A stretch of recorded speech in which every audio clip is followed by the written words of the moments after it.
Cette vidéo est extraite du webinaire questions-réponses du 1er septembre. Il y a eu un petit souci à l'enregistrement, ce qui fait que j'ai enregistré tout le monde en galerie. J'ai dû donc resserrer et du coup la qualité de la vidéo est vraiment pas superbe. Donc je vous invite à laisser la vidéo en tout petit et de vous concentrer plutôt sur l'audio. Je vous souhaite une belle vidéo.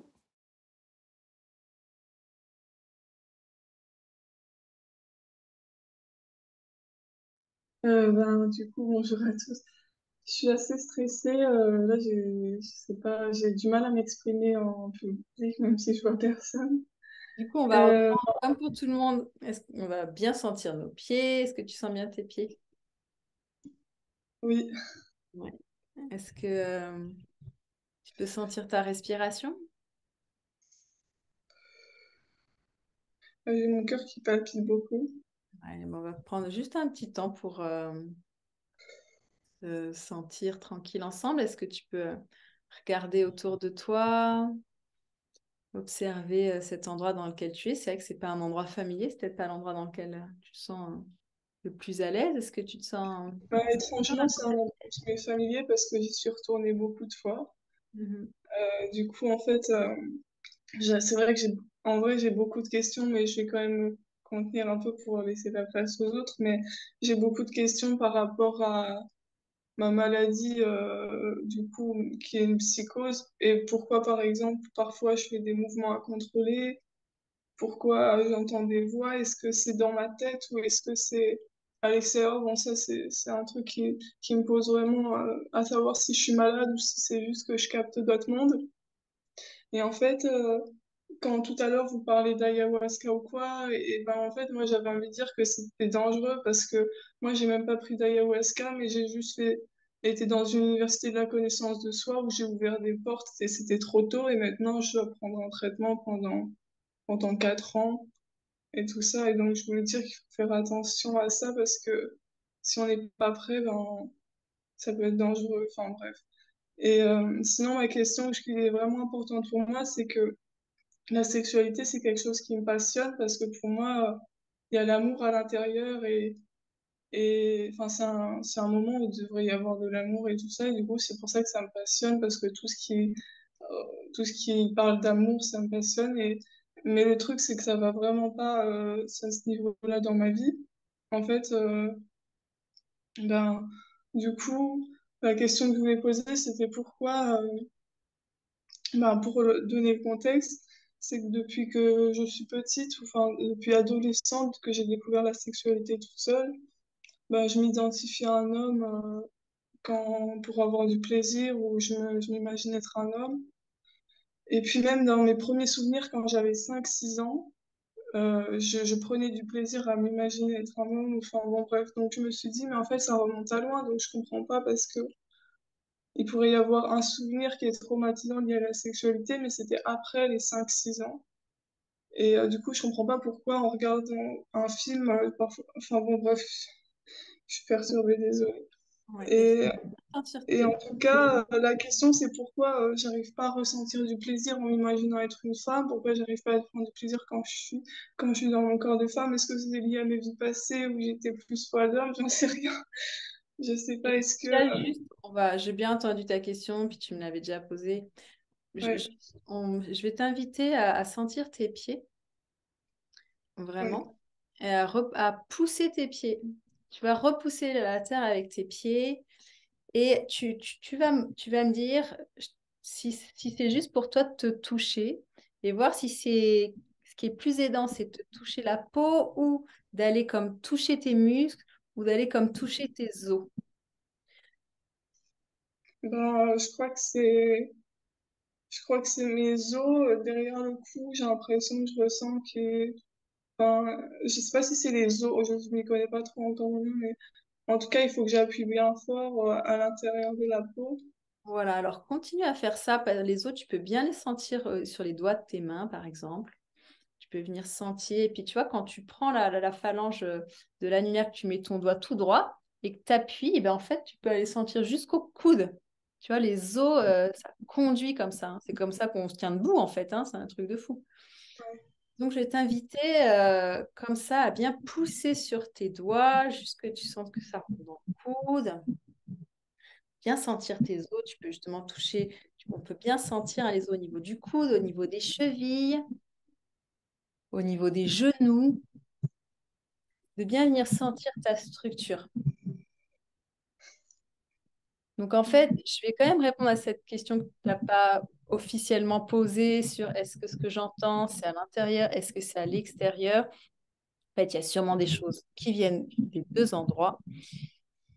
Ce qui se passe, en fait, peu importe si tu captes des choses d'un autre monde ou tu entends des choses à l'intérieur qui ont été introjectées par des événements, ce qui se passe, c'est qu'en tout cas, pour l'instant, il n'y a pas du tout suffisamment euh, de contenants qui fait que c'est complètement mélangé entre ce qui est à l'intérieur, ce qui est à l'extérieur, et puis que ça te perturbe beaucoup.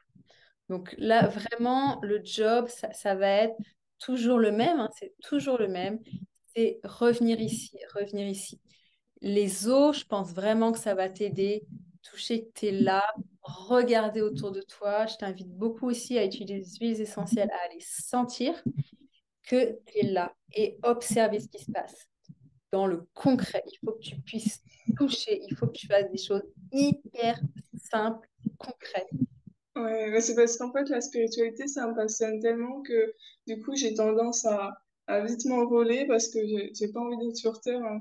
Je remarque et tout ce qui est léger, tout ça, ça me... Du coup, c'est très... J'essaie... Justement, toi, ce qui est bien, c'est que ça, il y a la spiritualité, mais aussi dans le corps et c'est pour ça que c'est quelque chose aussi qui m'appelle maintenant, mais voilà. En tout cas, pour l'instant, ton attrait à la spiritualité, il vient d'une fuite. Et j'aurais plutôt tendance à t'inviter à être dans du très, très concret, du très, très corporel, mais pas du corporel pour aller trop sentir des trucs, corporel Ok. pour sentir que tu es là.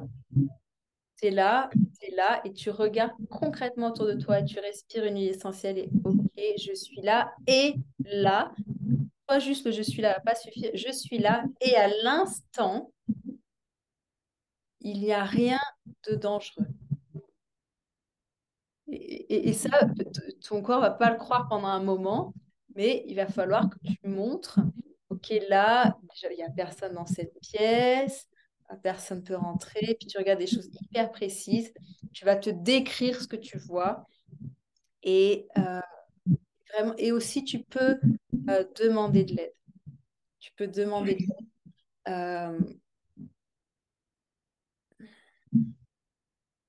Attends, je prends un petit instant.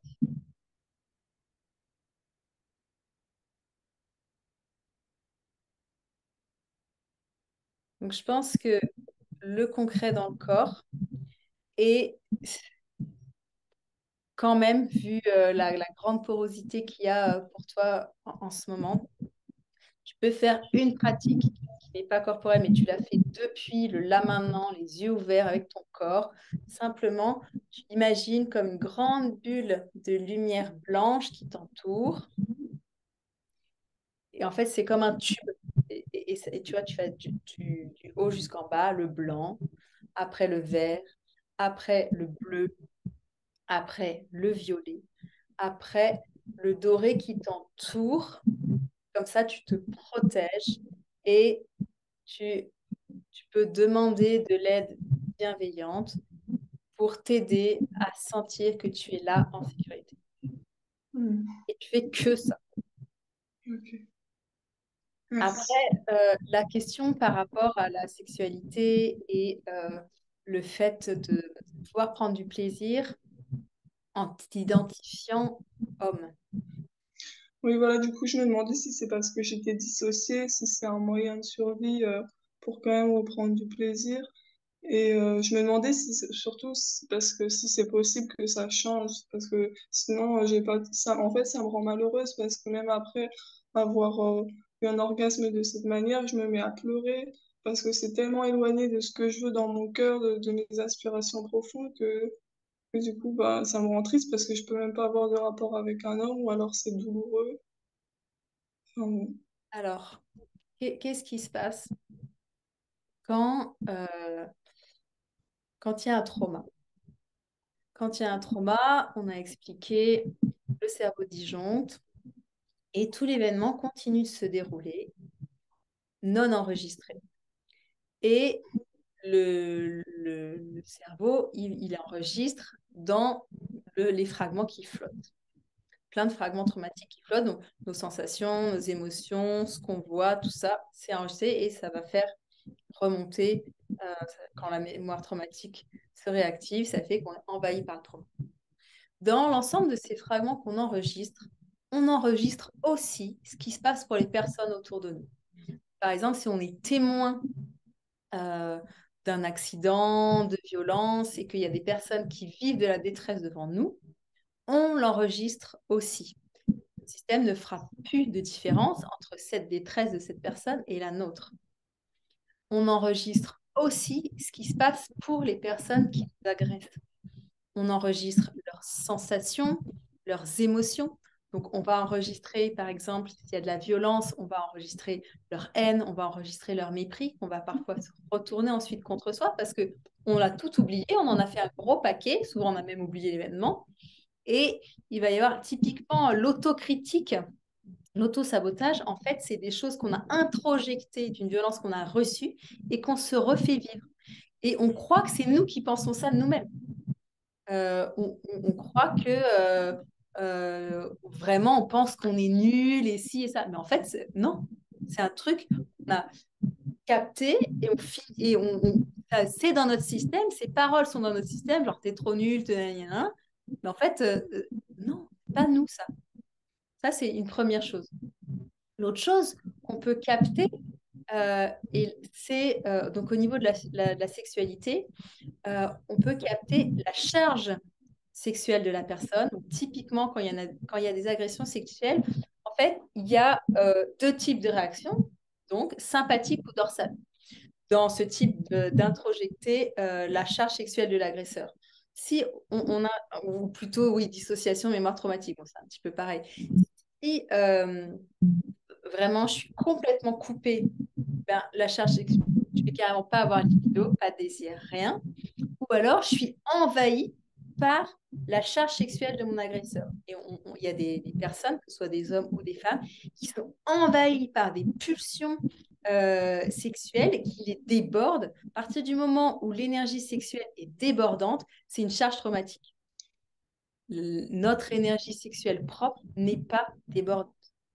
Après, oui, c'est une énergie qui est puissante. Il faut apprendre à la faire circuler, à la réguler, à la raffiner, etc., etc. Et c'est vrai que on n'éduque pas du tout nos adolescents à ça, et donc du coup ils sont un peu dépassés par cette énergie, et du coup elle va les pousser peut-être à aller consommer des informations sur comment utiliser cette énergie d'une façon qui ne va pas les servir. Mais c'est une autre chose.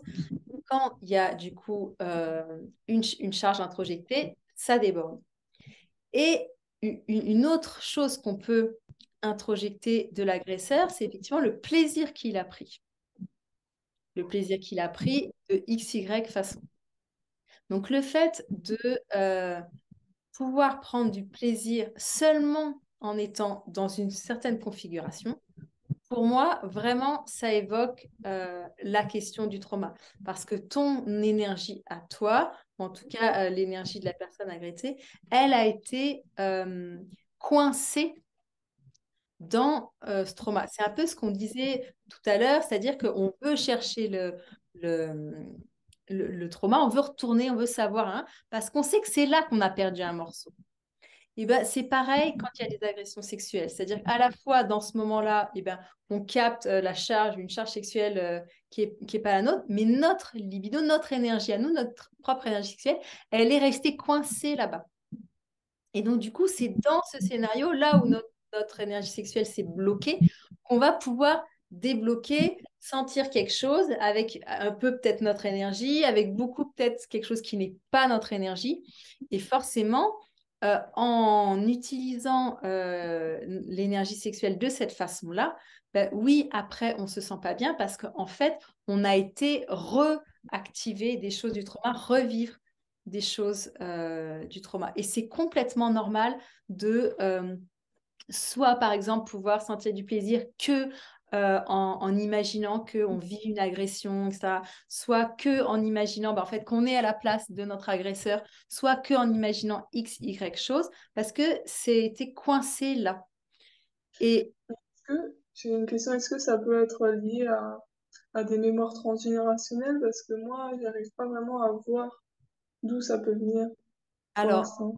ouais, alors oui, ça peut venir de mémoire transgénérationnelle. C'est quelque chose que j'apprends un petit peu à percevoir. Euh, bon, moi, vous le savez, je transmets beaucoup par mon expérience. Et bon, moi, c'est certes, il y a des histoires comme ça dans mon transgénérationnel, mais j'ai quand même un gros paquet dans mon histoire à moi. Et avant que tout se lève, j'ai beaucoup été voir dans le transgénérationnel. Ça a aidé des choses, mais vraiment, finalement, c'était en moi. Et j'ai mis des années, mon Dieu, à pouvoir voir que c'était mon histoire. Donc, de cette expérience, j'avais tiré la conclusion que bon, bah, si c'est vraiment intense, c'est que c'est mon histoire. Euh, Là, c'est vrai que je travaille plus aussi en transgénérationnel. Je suis formée aux constellations familiales. J'apporte aussi cette couleur dans les retraites que j'anime. Et là, la dernière retraite que j'ai vue, il y a une femme qui témoignait que depuis toujours, elle a des réflexes de masturbation très spécifiques depuis toute petite. Puis elle voit que sa fille, elle fait pareil. Et dans la retraite, il y a eu un clic qui s'est fait par rapport à sa grand-mère. Et à partir du moment où il y a un chiffre qui s'est fait, sa fille a arrêté et elle aussi. Ça s'est complètement arrêté. Donc, force est de constater que ça a un Mais impact. oui, non, Moi, de j'ai toute façon, tendance quand même à croire, mais c'est une croyance qui m'est propre, que quand c'est vraiment très intense comme ce que tu témoignes, je suis un peu sceptique sur le fait que ce soit que, entre guillemets, transgénérationnel. Mais ben, j'en sais rien. oui, Et après, j'ai quand même vécu quelque chose de traumatisant, mais c'est juste que pour moi, c'est pas, c'est arrivé après le premier signe qui m'a fait dire que le premier signe où je me suis identifiée à l'homme, c'est arrivé après le truc traumatisant. Du coup, c'est pour ça que j'ai du mal à comprendre. alors, on en revient à ce qu'on disait avant, c'est-à-dire que euh, ce- hmm, presque peu importe si s'est passé quelque chose avant les 4 5 ans que tu t'en souviens plus, ou si c'est quelque chose du transgénérationnel, de toute façon, c'est pas en essayant de savoir ce qui s'est passé que tu vas aller mieux. Ton job, Ok. c'est la sécurité dans le présent. Ok. Et du coup, est-ce que ce serait possible de changer ça, qu'un jour j'ai du plaisir avec un homme, tu penses? J'en suis persuadée. Franchement, alors ça peut être long, hein. Moi, ça a été vraiment long. Et j'avoue que si on m'avait dit quand je galérais, toute jeune femme, voilà, que ça prendrait 20 ans, j'aurais eu les boules. Bon, mais maintenant que j'y suis, c'est trop bien. Donc, j'ai pas, voilà, j'ai pas quoi te dire. Mais en tout cas, oui, c'est sûr, c'est possible. Et ben, je sais à quel point c'est difficile. Et je suis vraiment désolée que tu vives ça. Et ce que j'ai envie de te proposer, c'est vraiment bah, de commencer le premier pas. Et ça va vraiment être ici, maintenant. Et tout ce travail aussi sur le système nerveux, apprendre à chaque fois euh, à revenir là, à revenir là, à revenir là. C'est vraiment ça. Si tu m'as partagé dans ton mail que quand tu es dans une sexualité en conscience avec toi-même, bah, tu ressens rien. C'est que tu es en dorsale, c'est que ton système nerveux perçoit un danger. Donc moi, je t'invite à aller plutôt dans des espaces ben, de bienveillance. Et quand tu vois que là, c'est coupé, eh ben, neuroception, perception, discernement, tu observes. Est-ce que là, il y a un danger? Et juste, et tu peux refaire ce truc de la bulle et demander de l'aide à vraiment des entités bienveillantes, de te faire sentir que là, tu es en sécurité et juste mettre la sécurité là, c'est la sécurité. Et bien évidemment, si pour X, Y raison, tu reprends la voie de t'identifier à un homme pour pouvoir accéder au plaisir et qu'ensuite tu te sens pas bien.